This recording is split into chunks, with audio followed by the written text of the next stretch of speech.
Did you know that people with Down syndrome have loose joints and low mobility? That was my doctor's first clue that I had Down syndrome when I was born. Most babies hold their arms and legs tight in a fetal position, like this. But I was just floppy, like this. Most of the time, I love my loose joints because it lets me do things like this. But having loose joints in your spine is not so great. When I was about 5, they x-rayed my neck. And they said I didn't have atlantoaxial instability. That's a gap between C1 and C2 vertebrae that a lot of people with Down syndrome have.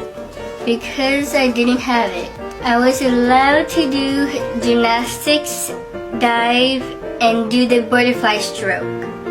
The butterfly was my best stroke and my favorite. A few years ago, I changed doctors, and he said I needed to x-ray again. My mom and my previous doctors all thought I didn't have it as a kid, then I just don't have it ever. They were wrong. Turns out I got it later.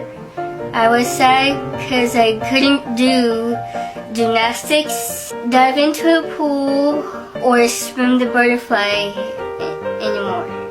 A few months ago, I started having symptoms. My fingers got numb, and I feel I had electric shock in my whole entire body.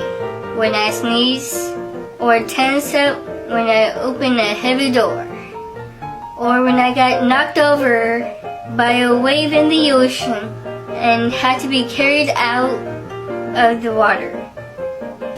The gap between my C1 and C2 vertebrae got bigger and pushed my spinal cord.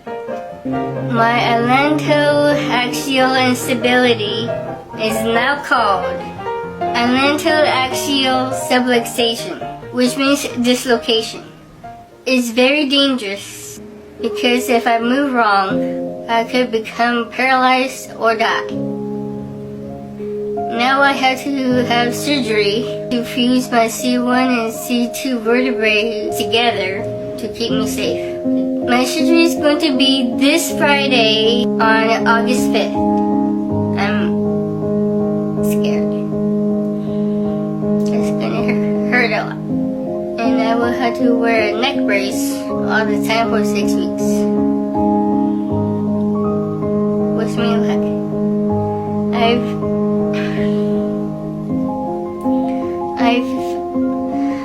I filmed a bunch of videos so we can stay in touch during my recovery.